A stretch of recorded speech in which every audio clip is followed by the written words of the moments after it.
Good morning. Online class में आप सभी का स्वागत है। कक्षा 8 में पिछले वीडियो में अपन ने प्रतिशत कमी और प्रतिशत वृद्धि के बारे में अपन ने अध्ययन किया था और देखा था कि प्रारंभिक मान पर प्रतिशत कमी अथवा प्रतिशत वृद्धि ज्ञात की जाती है प्रारंभिक मान पर। आज उसी प्रतिशत कमी और प्रतिशत वृद्धि के बाद आज हम बात करेंगे लाभ अथवा हानि के बारे में। ये लाभ अथवा हानि क्या है, कैसे ज्ञात होती है, किस पर ज्ञात होती है, इसके बारे में हम विस्तार से अपन चर्चा करेंगे। देखिए, नॉर्मली जो अपन दुकान से जब सामान लेने जाते हैं, कोई भी वस्तु मान लीजिए, तो इसमें 2-3 बातें आपको ध्यान रखने की बात है। जो वस्तु आप दुकान पर से लेने जाते हैं उसके मूल्य के बारे में आपको काफी जानकारी मिल जाती है।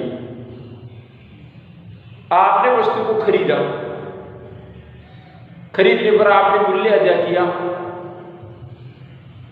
हो सकता है आपने उस वस्तु को खरीद करके वापस आपको बेचना हो।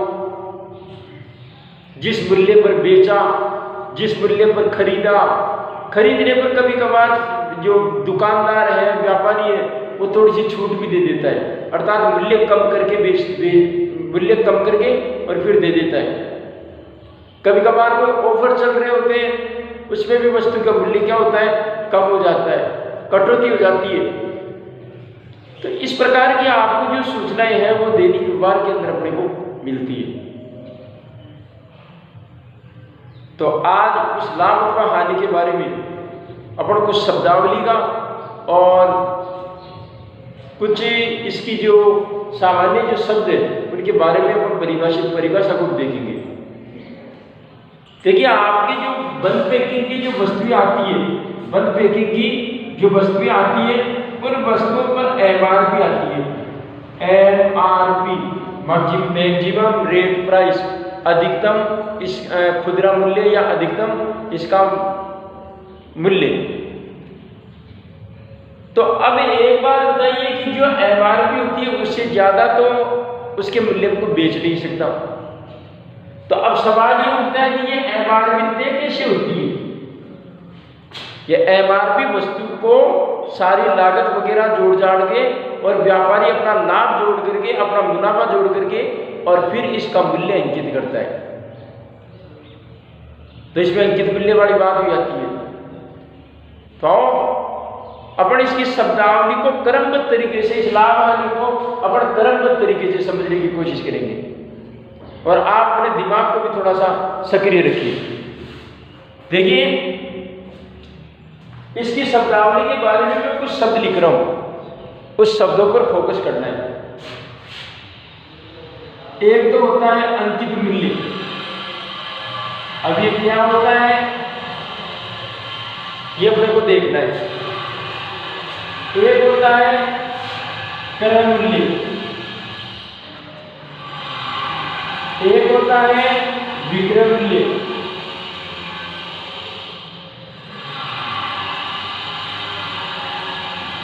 एक होता है छूट,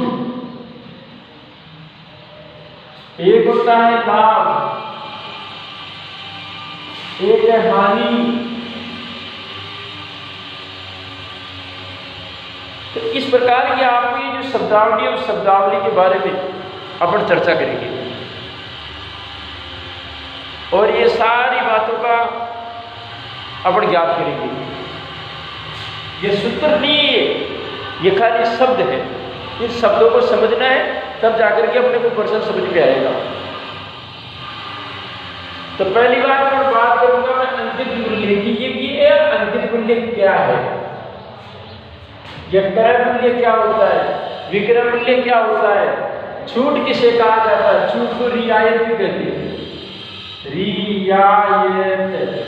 रियायत भी कहा जाता है। लाभ और हानि सूत्र की बात करेंगे। और सबसे पहले मैं अंकित मूल्य की बात करूंगा कि अंकित मूल्य किसे कहते हैं। जैसा कि नाम से लग रहा है अंकित, यानी उस वस्तु पर उस व्यापारी के द्वारा तय किया गया मूल्य अंकित मूल्य कहलाता है। अब जैसे आपके रेडीमेड कपड़े आते हैं, कुछ रेडीमेड कपड़ों पर लेबल आता है कागज का, चाहे वो पैंट हो चाहे आपकी शर्ट हो, उस पर कागज का एक आयताकार नुमा संरचना का एक लेबल आता है। उस लेबल के माध्यम से अपने को पता चलता है, उस लेबल के माध्यम से अपने को पता चलता है कि इसका अंकित मूल्य क्या है, इसका अंकित मूल्य क्या है, अपने को पता चलता है चीज का। उस लेबल पर जो आपकी जो रेट लिखी हुई है वो रेट आपकी अंकित मूल्य कहलाती है। अर्थात व्यापारी ने उस वस्तु को बेचने के लिए अपना स्वयं का लाभ जोड़ करके जो वस्तु को जब बेचता है या उस वस्तु पर जो मूल्य अंकित करता है उसको क्या कहा जाता है, अंकित मूल्य कहा जाता है। जो मूल्य निर्धारित करता है व्यापारी अपना स्वयं के लाभ को जोड़ करके, तब अंकित मूल्य व्यापारी कैसे तय करता है, कैसे अंदाजा लगाता है कि उस वस्तु को मैं इतने में बेचूंगा तो मेरे को इतना लाभ होगा, इतनी बचत होगी। और व्यापारी क्या करता है, पहले वस्तु को खरीदता है और जिस मूल्य पर खरीदता है वो आपका क्रय मूल्य कहलाता है। उस क्रय मूल्य में व्यापारी का कोई खर्चा भी हो जाता है बेचारी का, वस्तु को लाएगा, उस पर किराया भी लगेगा, उस पर टैक्स भी लगेगा, और आजकल तो जीएसटी और लगता है, जीएसटी भी देगा। तो ये सारा खर्चा जोड़ करके और क्रय मूल्य कितने रुपए आ गया, टोटल क्रय मूल्य आपका कुल क्रय मूल्य या वास्तविक क्रय मूल्य कहते हैं इसको, वो आ गया। अब इस क्रय मूल्य में व्यापारी खुद की बचत भी जोड़ता है कि बुब्बे खाएगा क्या, फिर बचत के बिना काम कैसे चलेगा, उसका धंधा कैसे चलेगा। खुद की बचत जोड़ता है कि एक पीस पर, एक वस्तु पर मुझे इतने रुपए बचाने हैं, सीधी सी बात है। वो बचत का पैसा जोड़ देता है और इतने रुपए का मूल्य उस वस्तु पर अंकित कर देता है, उस पर लेबल लगा देता है, सील लगा देता है, लेबल लगा देता है या स्टिकर चस्पा कर देता है, ताकि ग्राहक को लगे कि वस्तु का मूल्य कितने रुपए है, इतने रुपए। तो व्यापारी के द्वारा जो मूल्य निर्धारित किया जाता है उसी को कहा जाता है अंकित मूल्य। क्या कहा जाता है, अंकित मूल्य कहा जाता है। तो अंकित मूल्य किसे कहेंगे, व्यापारी के द्वारा वस्तु का निर्धारित किया गया मूल्य जिसमें व्यापारी का लाभ भी शामिल है, व्यापारी की खुद की बचत भी शामिल है, उसको क्या कहेंगे, अंकित मूल्य। उसको क्या कहेंगे, अंकित मूल्य कहेंगे। तो अंकित मूल्य से तात्पर्य व्यापारी के द्वारा तय किया गया जो मूल्य होता है वो अंकित मूल्य कहलाता है। अब व्यापारी उसी अंकित मूल्य पर वो कम में बेचता है, ज्यादा में बेचता है, वो उसका लाभ अथवा हानि कहलाएगा, सीधी सी बात है। तो इस अंकित मूल्य में से, इस अंकित मूल्य पर ही सारी चीजें निर्धारित होती है। आपका लाभ, आपका हानि, आपका क्रय मूल्य, आपका विक्रय मूल्य, आपकी छूट, ये जब तक अंकित मूल्य का पता नहीं है ना तब तक आगे की कोई प्रोसेस चालू भी नहीं होगी, आगे की प्रक्रिया भी चालू नहीं हो सकती। सबसे बड़ी बात तो ये है। तो इसलिए अंकित मूल्य किसे कहेंगे, अर्थात वह मूल्य जो व्यापारी के द्वारा क्या किया गया है, निर्धारित किया गया है, वो कौन सा मूल्य कहलाएगा, अंकित मूल्य कहलाएगा। वो कौन सा मूल्य कहलाएगा, अंकित मूल्य कहलाएगा। अब आ जाओ क्रय मूल्य। क्रय मूल्य किसे कहते हैं, क्रय का मतलब खरीदना। जिस मूल्य पर वस्तु को खरीदी जाती है, व्यापारी के द्वारा जिस मूल्य पर या ग्राहक के द्वारा जिस मूल्य पर वस्तु को खरीदी जाती है, क्रय की जाती है, उसी को क्या कहा जाता है, क्रय मूल्य कहा जाता है। क्या कहा जाता है, क्रय मूल्य कहा जाता है। जिस मूल्य पर वस्तु को खरीदा जाता है उसी मूल्य को क्या कहा जाता है, क्रय मूल्य कहा जाता है। अच्छा, एक बात और, जब वस्तु को अपन खरीदते हैं तो खरीदने के दौरान खर्चा भी हो जाता है, तो वो खर्चा क्रय मूल्य में जाकर के क्या हो जाता है, जुड़ जाता है।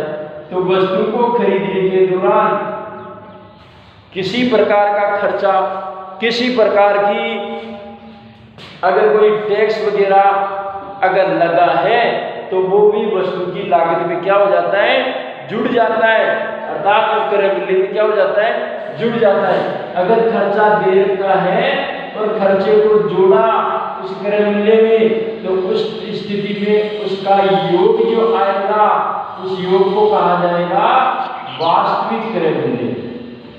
उसको क्या कहा जाएगा, वास्तविक क्रय मूल्य।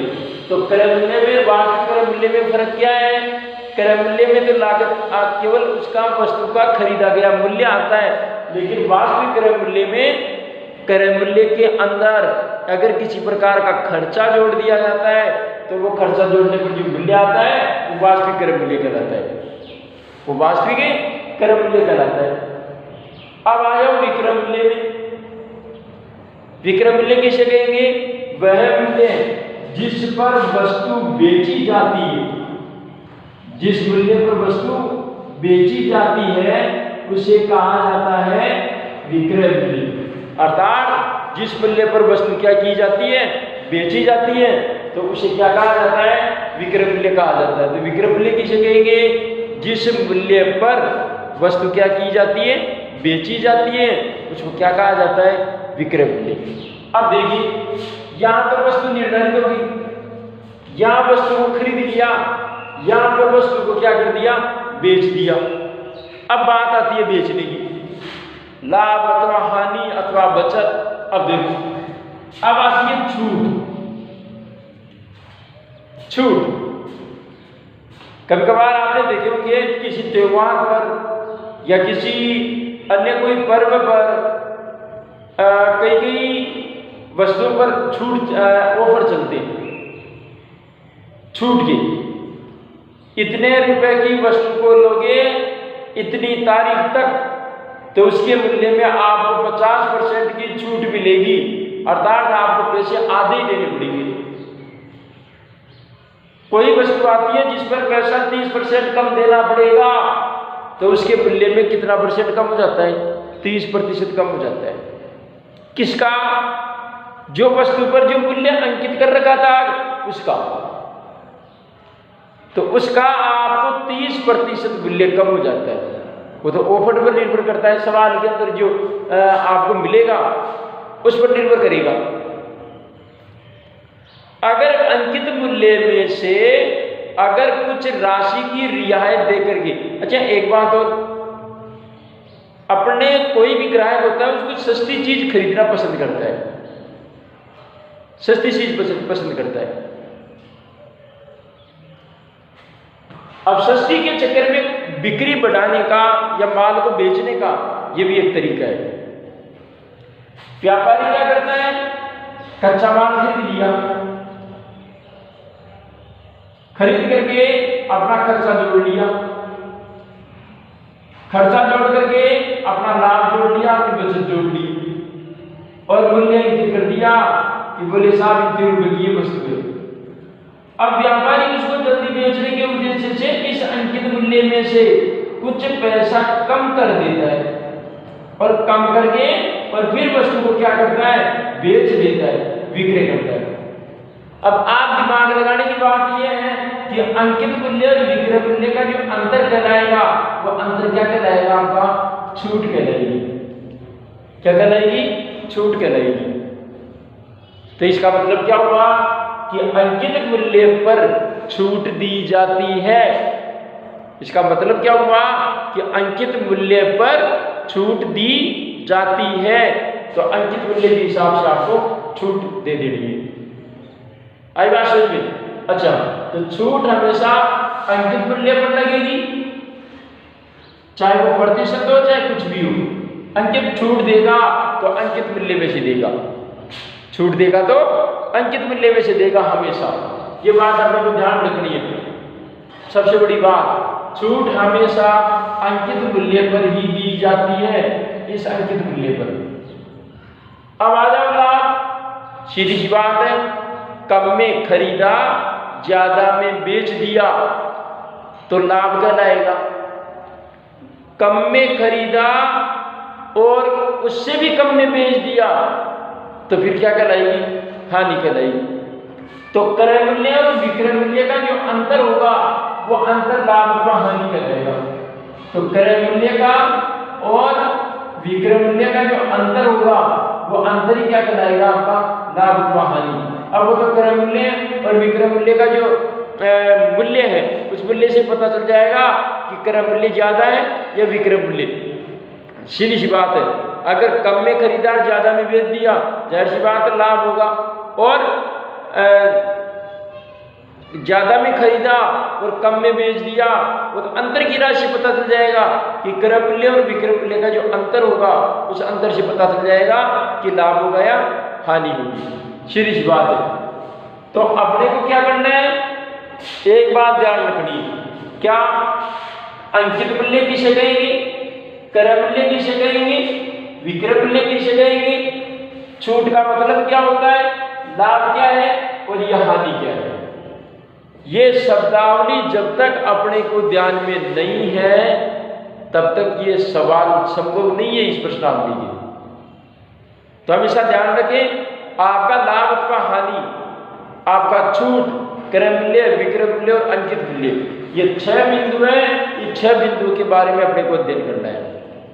कल देखेंगे कि इनके सूत्र क्या है, कैसे लाभ ज्ञात किया जाता है, कैसे हानि ज्ञात किया जाता है, छूट का मान कैसे निकाले, छूट का प्रतिशत कैसे ज्ञात करें, वो देखेंगे कल।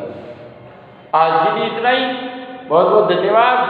आप इन टॉपिक्स को आपको देखना है, उनको याद करना है और अपनी कॉपी के अंदर लिख लेना है कि अंकित मूल्य किसे कहेंगे, विक्रय मूल्य किसे कहेंगे, क्रय मूल्य किसे कहेंगे, छूट का मतलब क्या है, आपका क्रय मूल्य लाभ किसे कब आएगा और हानि कब होगी। धन्यवाद।